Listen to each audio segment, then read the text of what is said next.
Morning children. Now children, in this video we are starting on with our second UT syllabus of SST. So let me explain you which are the chapters in the second unit test of SST. We are having the fifth chapter, that is motions of the earth, and the sixth chapter, domains of earth. So we will start on with the fifth chapter, that is motions of the earth.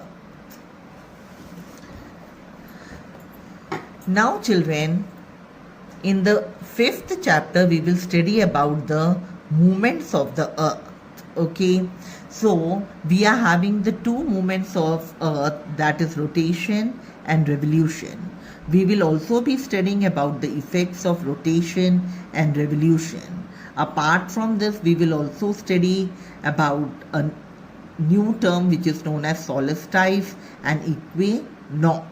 Okay, so these are the new terms, two new terms which we will be studying in this chapter. One is solstice and the other is equinox. So let us start on with the chapter. Okay, motions of the earth.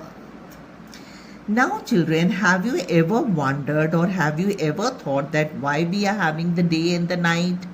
Why does the sun rise every morning? Why does the sun and the moon appear to move across the sky? And why do we have the different seasons? So children, the answer to all these questions lies in the motions of the earth. This is all due to the motions of the earth. So we will be studying about the first movement of the earth, and that is rotation. In the olden times, people they used to believe that the earth did not move from its place, it was still, and it was the sun which moved around the earth. But now we have understood that the earth, it moves around the sun, okay, and the sun is still. Now children, whenever you move in a bus or any vehicle and you have a look out of the window, it appears as if all the houses and all the things outside, it is moving. But in reality, the things outside is not moving, but it is you who is moving in the vehicle. Okay, in the same way, the earth is also turning around its axis. And that is the reason we feel as if the sun is moving past us. So children, this movement of the earth, it is known as rotation. In other words, rotation, it is the turning around of the earth on its axis from west to east. Now, we know that the earth, it takes about 24 hours to complete one rotation around its axis. Now, let us study what is the meaning of axis. Axis, children, it is an imaginary line which is running through the earth on which the earth spins.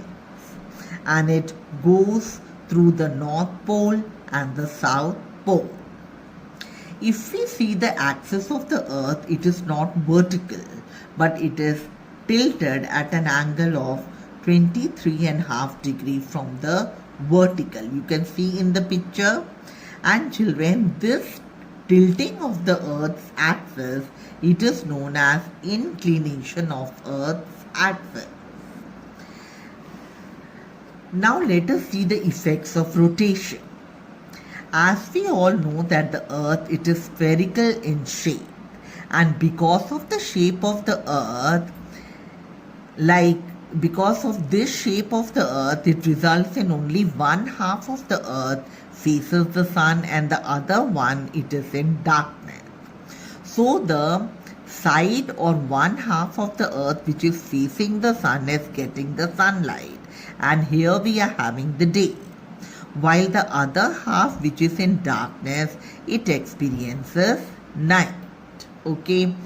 Now children, you can see in the picture also, the portion which is facing the sun, it receives the sunlight and it experiences the day. And the other one which is away from the sun, it is having darkness and it experiences night. Now children, you can see a circle over here in the diagram which divides the day from the night. So this circle, it is known as circle of illumination. Now children, another term is Earth Day. Let us see what is Earth Day. Earth Day, it is a period of 24 hours that the earth it takes to complete one rotation around its axis. It is the daily motion of the earth. Okay. Now have you ever imagined that if the